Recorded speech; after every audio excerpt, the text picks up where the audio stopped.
जय माता की मित्रों। आज बात करते हैं चित्रा नक्षत्र में गुरुदेव की। अगर गुरुदेव विराजमान हो तो किस तरह के फलों को हम लोग समझ सकते हैं। प्रथम चरण, कुछ रोग की अधिकता हो सकती है। कोई न कोई शरीर में कोई रोग छोटा मोटा जो लगा रहता है। नॉर्मली आजकल सबको, बच्चा हो, बूढ़ा हो, जवान हो, सबको ही रहता है, क्योंकि इन्वायरमेंट ही कुछ इसी तरह का हो गया है। लेकिन जातक की उम्र बहुत लंबी होती है। दूसरा चरण, अपने परिवार के लिए या मित्रों के लिए कभी भी पीछे नहीं हटता। अपने पास जो होता है सब कुछ दे सकता है ऐसा इंसान, मतलब उदार हृदय होता है। परोपकार की भावना कुछ विशेष होती है और उसकी वजह से परिवार में थोड़ी प्रॉब्लम आ सकती है। मतलब घर पे कोई चीज़ की ज़रूरत है और वो चीज़ अपने दोस्तों में या बाहर में किसी की हेल्प करके आ जाता है इंसान, तो वैसा कुछ प्रॉब्लम छोटा मोटा लगा रह सकता है। तीसरे चरण में गुरु का शुभ फल मिलता है। जातक धनी, स्वस्थ और परिवार से सुखी संपन्न बनाता है। चतुर्थ चरण, यहाँ भी गुरु का बहुत शुभ फल मिलता है और दीर्घजीवी, लंबी उम्र, धनी और विद्वान होता है। तो ये थे गुरुदेव चित्रा नक्षत्र में चारों चरणों में। अब इनके ऊपर बाकी ग्रहों की दृष्टियां। सूर्य की दृष्टि बहुत शुभ फल देती है। धनी, सुखी जीवन, सुविधा संपन्न और गवर्नमेंट से कनेक्टेड या सत्ता पक्ष से कनेक्टेड होता है ऐसा इंसान। चंद्रमा की दृष्टि का नॉर्मली मिश्रित फल आता है। जातक को हर समृद्धि मिलती है और कुछ मतलब विषय भोगों की तरफ कुछ ज़्यादा आकृष्ट हो सकता है। मंगल की दृष्टि विद्वान और साहसी बनाती है। बुध की दृष्टि धनी, विद्वान और सद्गुणों से युक्त होता है और शुक्र की दृष्टि के फलस्वरूप जातक आकर्षक व्यक्तित्व का इंसान होता है। शनि की दृष्टि का भी शुभ फल मिलता है। कई विषयों का जानकार या विद्वान होता है और पारिवारिक जीवन भी सुखी होता है। मतलब ये थे जो पुस्तक में लिखा हुआ है। अक्षरश वैसा का वैसा हमने आपको बताया है। अब ये इन चीज़ों को समझना, इन चीज़ों पे पूरी तरह गौर करना, बाकी चीज़ों को देखना, मतलब ये तो प्रायकर सब वीडियो में बताते हैं कि कोई भी पुस्तक का जब हम लोग पाठ करते हैं या उसको समझने का कोशिश करते हैं तो वैसा का वैसा फल आपको जन्मपत्री में मिले ये जरूरी नहीं है, क्योंकि कुंडली एक समुद्र है और एक एक चीज को ही नोटिंग कर करके दिमाग में सेट कर करके आप कुछ प्राप्त करने की कोशिश करते हैं, कुछ सफल भी होते हैं। लेकिन सबसे बड़ा है कि आप एक्सरसाइज कितनी है, विभिन्न तरह की कुंडलियों पे आप किस तरह का अभ्यास कर रहे हैं। उसके बाद में जो इंसान आपके पास अपनी कुंडली का प्रिडिक्शन लेने के लिए आ रहा है, या आप भी अपनी कुंडली या परिवार की कुंडली, और हालांकि हमारा तो मत भी यही है कि जब आप ज्योतिष की शुरुआत करें तो अपने परिवार या मित्रों की कुंडलियों से करें। उनको समझने की कोशिश कीजिए पहले कि आपकी प्रिडिक्शन कहाँ तक सही हो रही है, उसके बाद में आगे बढ़ने की कोशिश कीजिए। सबसे बड़ी बात है कि अपने इष्ट के प्रति, अपने धर्म ध्यान के प्रति, अपनी योग क्रियाओं के प्रति कुछ विशेष सावधानियां रखिए। खुद के जीवन को कुछ चीज़ों में बांध के रखिए। कुछ नियम होते जीने के लिए संसार में, जो हम लोगों के बुजुर्गों ने या साधु संतों ने जो निर्धारित किए हैं, उनके ऊपर चलना पड़ेगा। तब कोई वैदिक ज्ञान आपके अंदर प्रवेश करेगा। पुस्तकों के द्वारा अगर हम लोग सोचे कि ज्योतिष या ज्योतिषी हम लोग बन सकते हैं, हाँ बन सकते हैं। एक विशेष गुण होता है आजकल जो चल रहा है सोशल मीडिया में हो, चाहे आप जगह जगह ज्योतिषियों से मिलते हैं उसके द्वारा हो, एक मनोविज्ञान वाला एक प्लस पॉइंट होता है किसी किसी के अंदर, और कुछ तर्कों के साथ या कुछ बात करने की उनकी जो शैली होती है ना, वो बड़ी गजब होती है, वो आपको अच्छा लगती है। लेकिन जब वो फ्यूचर का प्रिडिक्शन करके आपको देंगे, उस समय तो आप उसको स्वीकार करके आ जाएंगे, लेकिन बाद में पता चलेगा कि कुछ नहीं मिल रहा है। तो ये एक कला है जो प्रारब्ध के द्वारा आपको मिलती है, लाइक सेल्समैन, कि वो अपने प्रोडक्ट को, उसमें जितनी कला है बोलने की, समझाने की, उसके हिसाब से सामने वाले कस्टमर को चाहे ज़रूरत नहीं हो फिर भी उस प्रोडक्ट को वो सेल कर देता है उसको। तो ऐसा ही कुछ वर्तमान में देखने को मिल रहा है। हम ये नहीं बोलते कि सब जो सोशल मीडिया पे है सबको कोई ज्ञान नहीं, ये कभी नहीं बोलते, क्योंकि ज्ञान की कोई सीमा नहीं होती। हमसे उम्र में छोटे को भी हमसे ज़्यादा ज्ञान हो सकता है। और हमारा ज्ञान तो मतलब आप ये समझिए कि एक सुई की नोक के बराबर जो ज्योतिष का जो समुद्र है उतना भी नहीं है, बहुत कम है। आज 30 साल हो गया, क्योंकि हमारा पसंद का सब्जेक्ट है, सर्विस करते हैं, फिर भी हमारे रूम में या जहाँ भी हम रहते हैं वहाँ पे, या हमारा पर्सनल कोई बेंच है तो उसके ड्रॉवर के अंदर कहीं ना कहीं ज्योतिष की पुस्तक मिलती ही रहती। बाकी लोग भी पढ़ते हैं, शुरू में हो सकता है उनको हंसी मजाक में पढ़ते हैं। जब वो हंसी मजाक में पढ़ते हैं और हमसे कोई क्वेश्चन करते हैं हंसी मजाक में, तब हम उनको बोलते हैं कि आप एक बार और पढ़ो। और ऐसा करते करते ही 3-4 आदमी सीरियस हो गए इस मैटर में। तो कोई भी ज्योतिष की पुस्तक हो, वेद वेदांग से संबंधित हो, गीता हो, रामायण हो, इन पुस्तकों को एक बार पढ़ने से, 2 बार पढ़ने से कुछ नहीं होगा। तीसरी बार जब रिपीट करेंगे तब कुछ होगा, कुछ मतलब कुछ समथिंग, कुछ अलग आपको उसका अर्थ समझ में आएगा। इसका मतलब हुआ कि आपकी कुछ चीजें शरीर में, दिमाग में एक्टिव हुई है। ज्योतिष वही चीज करता है। आप ज्योतिष जैसे सब्जेक्ट में अगर आप गहराई में उतरते हैं तो फिर आपके दिमाग का लेवल एक अलग टाइप का हो जाता है बनिस्बत दूसरे के। संसार की या समाज की या दोस्तों की तो बात छोड़िए, घर में भी आप कुछ अलोन हो जाते हैं, अकेले हो जाते हैं। घर के ये जो क्रियाकलाप है, कुछ बातें हैं, कुछ एक दूसरे के साथ हिलना मिलना है, कुछ हम लोग समाज की या परिवार की आपस में जो बातें करते हैं उससे आप नेग्लेक्ट हो जाते हैं। ये बहुतों के साथ इंक्लूडिंग मी ये प्रैक्टिकल अनुभव है। फिर धीरे धीरे क्या होता है, एक बार फैमिली को या दोस्तों को कुछ हो सकता है शुरू में थोड़ा अलग लगे, लेकिन धीरे धीरे आपकी रेंज जैसे जैसे बढ़ती है ना, आपके ज्ञान की, आपकी पॉजिटिविटी की, आपके सोचने की, आपकी थिंकिंग की, जैसे जैसे आपके अंदर की रेंज जैसे जैसे ग्रो करेगी, धीरे धीरे आपकी फैमिली, आपके अगल बगल में बैठने वाले भी आपकी तरह बनते जाते हैं। उनकी भी बहुत सी गलत आदतें या गलत आदतों में छुटकारा संभव हो जाता है।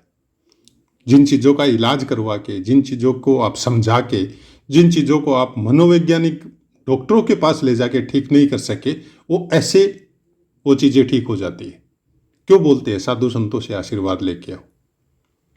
कोई अच्छा संत आया है गांव में, समाज में या शहर में या कहीं मंदिर में, हम लोग जाते हैं आशीर्वाद लेके, कम से कम देख के तो आए, आशीर्वाद लेके आए। किस लिए?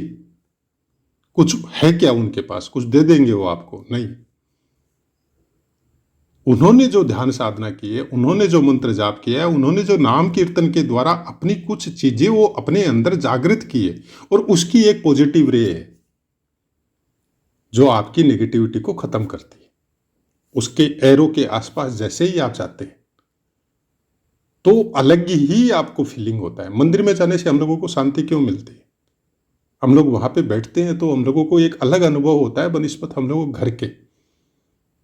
किसी किसी का घर ही मंदिर होता है, सेम वैसी ही खुशबू या वैसा ही वातावरण या वैसी ही शांति किसी किसी के घर में भी आती है।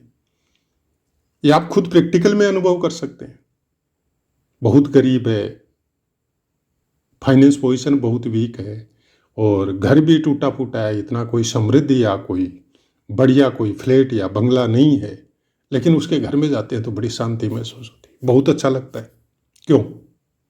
क्योंकि उस परिवार में, उस जगह में रहने वाले जीव मन के, कर्म के, हृदय के बहुत सच्चे हैं, बहुत सही है, इसलिए अच्छा लगता है।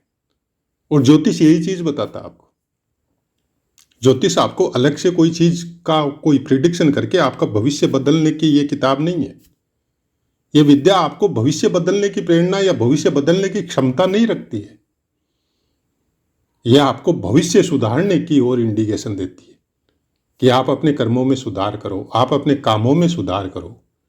आप वो कर्म मत करो कि कुछ गंदे और बुरे प्रारब्ध इस जन्म में आपके साथ जुड़ जाए, क्योंकि कुछ जन्मों में, किसी जन्मों में कुछ किए थे, तभी तो उसको भोगने के लिए ये जन्म मिला, नहीं तो मिलता ही नहीं। या तो प्रभु के चरणों में होते या फिर और किसी लोक में होते। जब हम लोगों का वो सब चीजें समाप्त हो गई या हम लोगों का प्रारब्ध इतना प्रबल हो गया कि अब इन दुखों को और सुखों को सबको भोगना पड़ेगा, तब जाके मनुष्य का जीवन मिलता है। और मनुष्य का जीवन ही एक ऐसा जीवन है जिसके द्वारा डायरेक्ट हम लोग ईश्वर के पास पहुंच सकते हैं। चाहे आप उसको ईश्वर बोल दो या अपने धर्म या पंथ में जो बोलना है बोल दो, लेकिन कोई शक्तिपुंज, कोई ऐसी एनर्जी पावर जरूर है जो सबको एनर्जेटिक कर रखी है। चाहे वो ग्रह नक्षत्र हो, चाहे वो आपके और हमारे जीवन हो, चाहे बाकी जीवों के जीवन हो, कुछ तो ऐसा है। और ज्योतिष उसी को समझने के लिए आपको इंडिकेशन देता है। देव ज्ञान, वेदों के द्वारा प्रदत्त ज्ञान, वेदों को समझने की प्रेरणा, वैसी ज्योति जो आपको ईश्वर के नजदीक ले जाए, शास्त्रों का अध्ययन करने में आपको सहायता हो, उसी को ज्योतिष बोला जाता है। ज्योतिष उसको नहीं बोला जाता कि आपने कुछ पुस्तकों का अध्ययन कर लिया, कि कहीं पे कोई शिक्षा ले ली और आप उसको धन कमाने का जरिया बना लिया। हालांकि हम किसी को नहीं रोक सकते, लेकिन 1, 2, 5 जो भी इस चैनल के द्वारा हमसे जुड़ते हैं या कुछ सीखते हैं, तो उनको सोचने के लिए तो जरूर मजबूर हो जाएंगे वो, कि बात तो सही हो रही है। आदिकाल से जब हम लोगों के पूर्वजों ने, कि आपका कोई गोत्र है तो आपके गोत्र के हिसाब से कोई न कोई आपका सप्त ऋषियों में कोई ऋषि था। चाहे आप किसी भी जाति से हो, कोई मैटर नहीं करता है, लेकिन आप ऋषियों की जाति से है। सनातन धर्म में आप किसी न किसी ऋषि की जाति का गोत्र लेके बैठे हुए। वर्तमान में किस जाति में आप रह रहे हैं उससे कोई मैटर नहीं करता। तो उन लोगों ने ही दक्षिणा का संबंध नहीं किया। हाँ, कर्मकांड के विषय में दक्षिणा है। जो कर्मकांड का विद्वान है और जो आपके यहां आके कोई पूजा पाठ करवाता है, कोई हवन यज्ञ करवाता है, कोई और चीज करवाता है, उसमें शास्त्रों में दक्षिणा का विधान है। लेकिन ज्योतिष की इतनी पुस्तकों का अध्ययन कर लिया, हमने कभी कहीं पे भी कोई ज्योतिष का कोई मतलब पैसा लेके ज्योतिष करने का कोई या दक्षिणा दे के ज्योतिष का विधान नहीं देखा। हो सकता है वर्तमान की या पुरानी हो, हमारी नज़र नहीं पड़ी हो। नज़र पड़ने का एक मीनिंग ये भी होता है कि हमने कभी ये चीज़ सोची नहीं कि इसका दक्षिणा भी लेना चाहिए क्या। तब आपकी नज़र वो है ही नहीं, तो वैसी चीज़ों पे आपकी नज़र पड़ेगी भी नहीं। कल क्या होगा हम नहीं जानते। हम वर्तमान में जीने वाले इंसान हैं। आज को ठीक करके रखिए। ये समय आपके भौतिक शरीर के साथ अच्छा जा रहा है, बुरा जा रहा है, उसका कोई मीनिंग नहीं है। उसको ठीक करना आपके ऊपर है। आप फिजिकल मेहनत नहीं कर सकते ठीक करने के लिए, मेंटली तो कर सकते हैं। अपनी थिंकिंग को तो अच्छा रख सकते हैं। किसी का बुरा नहीं करना है, किसी के प्रति ईर्ष्या नहीं करनी है, किसी को दुर्वचन नहीं कहने हैं। ये सब तो संभव है। फाइनेंशियली भगवान ने इतना स्ट्रांग नहीं बनाया कि किसी की हेल्प कर सके, ठीक है, लेकिन मेंटली तो कर सकते हैं हम लोग। हम लोगों के सनातन धर्म में कोई भी पूजा पाठ करने के बाद में एक प्रार्थना बोली जाती है, सबका भला हो, सब स्वस्थ रहे, सब सुखी रहे, सबका कल्याण हो। तो वैसा तो हम लोग कर सकते हैं। और चित्रा नक्षत्र हो चाहे कोई और नक्षत्र हो, एक चीज मोटा मोटी सब में कॉमन है। चाहे आप भाव के हिसाब से कुंडली देख लो, ग्रहों के कारकत्वों के हिसाब से कुंडली देख लो, 80% जो पुस्तकों में भी लिखा हुआ है, 80% में गुरु और शनि की आपस में दृष्टि, या शनि गुरु पे दे रहा है या गुरु शनि पे दे रहा है, बहुत अच्छी बताई जाती है। अब क्यों अच्छी बताई जाती है, क्या फल अच्छा मिलता है अगर गुरु शनि पे दे रहा है। गुरु की दृष्टि अगर शनिदेव पे जा रही है तो शनि देव के दुखों को सुखों में कन्वर्ट करने की क्षमता रखता है। और शनिदेव की दृष्टि अगर गुरुदेव पे जा रही है तो वो चीजें आपको कुछ इस तरह की प्रेरणा देती है कि आप धन से ज्यादा आप अध्यात्म की तरफ मुड़ेंगे। आप कुछ नया खोजने की कोशिश में अनवरत लगे रहेंगे। बाकी किसी चीजों में आपको सुख महसूस नहीं होगा। बड़ा बंगला, बढ़िया बैंक बैलेंस, अच्छी सुख सुविधा होने के बावजूद, अब देखते नहीं है हम लोग, आज भी देखते हैं वर्तमान में भी, कि करोड़पति अरबपति है जो सब कुछ छोड़ छाड़ के साधु बन रहे। यह प्रेरणा शनि की दृष्टि गुरुदेव पे आने से होती है। तो ज्योतिष में कुछ कुछ ऐसी चीजें हैं जो हम लोगों को यह समझने के लिए प्रेरित करती है, बताने के लिए प्रेरित करती है कि इंसान का जीवन नेचुरलिटी के अनुसार चलने में भलाई है, उसके अगेंस्ट चलने में नहीं है। आजकल आपका विल पावर बढ़ाने के लिए, आपको मोटिवेशन करने के लिए बड़े अलग अलग वीडियो आते हैं, लहरों के विपरीत चलो, ये करो वो करो। भाई साधारण इंसान है हम लोग, और ये जो एक्स्ट्रा एनर्जी गैदरिंग जो बॉडी में होती है ना, उसकी उम्र की एक सीमा है। मतलब 15-20 साल के बाद में 30 साल या 35 साल मैक्सिमम, उस समय आपके अंदर 100 या 110% फिजिकल आपकी पावर रहती है। फिजिकल, मेंटली तो आप अपने क्रियाकलापों के द्वारा बनाएंगे, लेकिन उस समय फिजिकल पावर ज्यादा रहती है शरीर में। तब हम लोग क्या करते हैं कि हम लोग सोचते हैं कि हम लोग सब कुछ कर सकते हैं, लेकिन हमारे हिसाब से अगर जाओ तो आप उस पावर को सेव करके रखो, क्योंकि आने वाले शरीर में जैसे जैसे आपकी वो कुछ चीजें में हास या माइनस जब चीजें चालू होगी, तो वो अंदर की पावर जो आपने बचा के रखी है ना, वो आपके काम आएगी उस समय। फिर आप ये नहीं कहेंगे कि आज मेरा यहां से बदन दर्द कर रहा है, आज मेरी ये नसों में प्रॉब्लम हो रहा है, आज मेरे माथे में प्रॉब्लम हो रहा है, आज मेरे हाथ में प्रॉब्लम हो रहा है। ग्रह नहीं कर रहे, हम लोगों की दिनचर्या नहीं ऐसा करती है।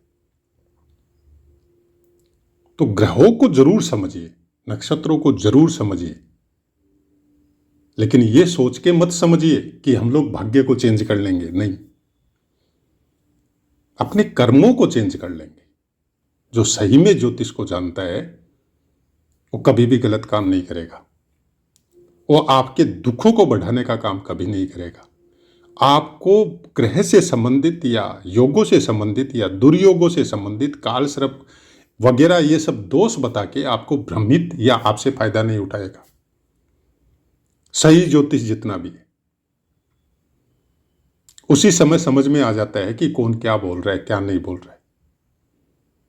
बहुत से ज्योतिषियों से हम भी मिले, और शायद माता रानी की कृपा हुई है कि जितने भी मिले उसमें 90% अच्छे ही मिले। और आज भी जितनों को जानते हैं, कोई भी प्रोफेशनल नहीं है, लेकिन बहुत अच्छा ज्ञान रखते हैं। हाँ, प्रोफेशनल है, अपने वर्क में प्रोफेशनल है। किसी का कोई डिप्लोमा है, कोई नौकरी कर रहा है, कोई अपना बिजनेस कर रहा है, कोई सर्विस कर रहा है, कोई गवर्नमेंट सर्विस कर रहा है, लेकिन ज्योतिष का बहुत अच्छा नॉलेज है। और शायद ऐसे ही इंसानों की जरूरत है पृथ्वी पे। तो ज्योतिष को देखने का सबका एक अपना अलग अलग तरीका है। हमारा तरीका कुछ ऐसा ही है, जितना हो सके, जितना समय मिले।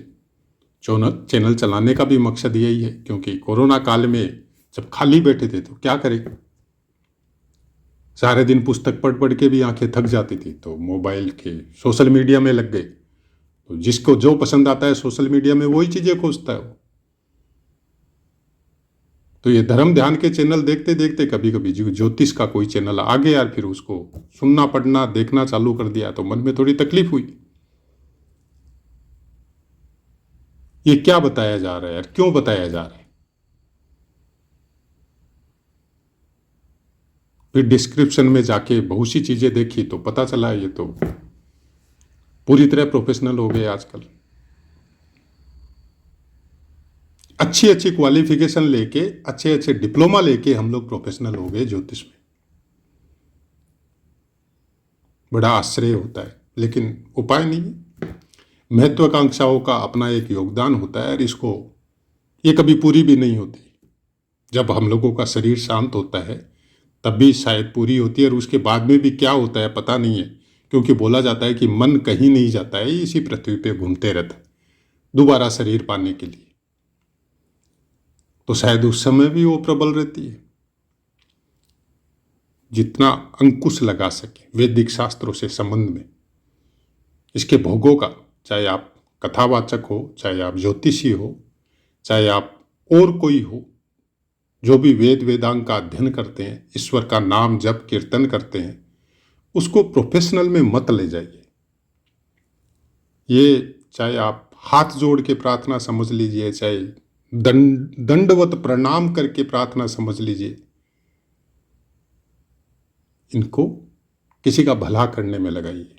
किसी को आपके कथा पढ़ने से, अगर हम ज्योतिष का आपको 15 मिनट का या 20 मिनट या आधा घंटा का पाठ देते हैं, तो हम जब बोलते हैं ना, तो हमारा भी मन बहुत निर्मल होता है, हमको भी बहुत अच्छा लगता है। तो जो कथावाचक डेली कथा करते हैं, मद् भागवत का पाठ करते हैं, और ऐसी ऐसी बातें भक्तों के लिए या जो सुनने वाला है उनके लिए, लोगों की आंखों में आंसू आ जाते हैं और उस समय उनका मन बहुत निर्मल होता है। तो शायद जो बाँच रहे हैं, जो पढ़ रहे हैं, जिनको इतना ज्ञान है, उनको तो ब्रह्म ज्ञान के समीप पहुंच जाना चाहिए।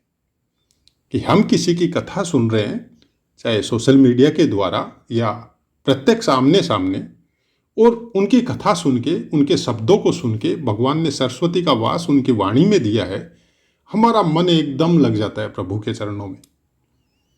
और हम उस समय भूल जाते हैं कि हम 4 घंटा है, न 5 घंटा हो गया, न 2 घंटा हो गया। तो फिर वो क्यों नहीं भूलते? उनके अंदर वो करुणा, वो दया, वो सबके प्रति क्यों नहीं आती? और ज्योतिष उसी को लाने की प्रेरणा देता है आपको। एक अच्छा ज्योतिष हमेशा उन नियमों का पालन करता है जो ज्योतिष में लिखा गया है। आपकी कुंडली में गुरु कहाँ बैठे हैं, किस तरह से बैठे हैं, किस तरह का प्रारब्ध लेके गुरु आपकी कुंडली में आया है, कोई मायना नहीं रखता। ज्योतिष का थोड़ा सा भी अच्छा नॉलेज हो गया तो वो आदमी कभी भी साधु संतों का, कभी भी धर्म की मूर्तियों का, कभी भी किसी भी धर्म के बारे में अपमान नहीं करेगा, अपशब्द नहीं बोलेगा। अब प्रारब्ध ने उसको क्या दिया, उसका कोई मीनिंग नहीं है। फिर उसने अपने वर्तमान का गुरुदेव को सुधार लिया। प्रारब्ध वाला गुरुदेव जो ग्रह के द्वारा उसको जन्म कुंडली में मिला है, वो ऑटोमेटिक पॉजिटिव फल देना चालू कर देता है। और ऐसी कई प्रत्यक्ष कुंडलियां हमारे पास पड़ी है जिन्होंने अपने आप में सुधार करके उस चीज को ठीक कर लिया। तो मित्रों, अपने आप को सुधारिए। आप मंत्र जाप, हवन, यज्ञ करते, बहुत अच्छी बात है, कीजिए, हम कभी मना नहीं करते। क्योंकि यज्ञ हवन तो हम लोगों के सनातन धर्म के संस्कार में है। जिस समय मिट्टी का चूल्हा था, आग जलती थी, तो अपनी माताएं, बहनें या अपनी वाइफ, धर्मपत्नी जो भी है, जब रोटी बनाती थी तो उसी पे, एक रोटी पे घी लगा के और उसी अग्नि में, जिससे चूल्हा जल रहा था, उसी में हवन करती थी, 5 आहुतियां देती थी। आप लोग अगर भूल गए तो अपने घर के किसी बड़े बुजुर्ग के ओर से पूछ लीजिए ये बात। कोई दादी होगी, कोई नानी होगी, कोई चाची होगी, उनसे पूछ लीजिए ये बात। आज गैस के चूल्हे में वो चीज़ें बंद हो गई। लेकिन आज भी बहुत से घर ऐसे हैं कि आज भी डेली उसी के लिए जोत ली जाती है और उसमें वो आहुतियाँ 4 या 5 जो भी है, घी मिश्रित रोटी के साथ दी जाती है ईश्वर को भोग लगाने के लिए। तो बहुत सी बातें हैं जो हम लोग भूल चुके, और बहुत सी ऐसी बातें हैं जो गूगल के द्वारा सही है या गलत है पता नहीं है, हम लोग बहुत ज़्यादा ज्ञानी हो चुके। ज्ञान तो बहुत हो गया, चलने की प्रेरणा नहीं आई। चलने के लिए जब कोई बोलते हैं कि सुबह 5 बजे के पहले उठो, नहीं, सुबह का टाइम तो सोने में बहुत आनंद आता है। सुबह जल्दी नहीं उठा जाता हमसे, उठेंगे तो 9 बजे ही। लेकिन ज्ञान बहुत दे दिया भगवान ने। सामने वाले को जरूर बोलेंगे कि सुबह जल्दी उठा करो, लेकिन खुद नहीं उठेंगे। तो ऐसा ज्ञान क्या काम का? जिस ज्ञान को आप प्रोवाइड करवा रहे हो दूसरे को, वो ज्ञान आप स्वीकार नहीं कर रहे हो। तो ऐसी कुछ बातें हैं। अपनी वाणी को विराम देते हैं, आगे चर्चा करेंगे दूसरे वीडियो में। जय माता की।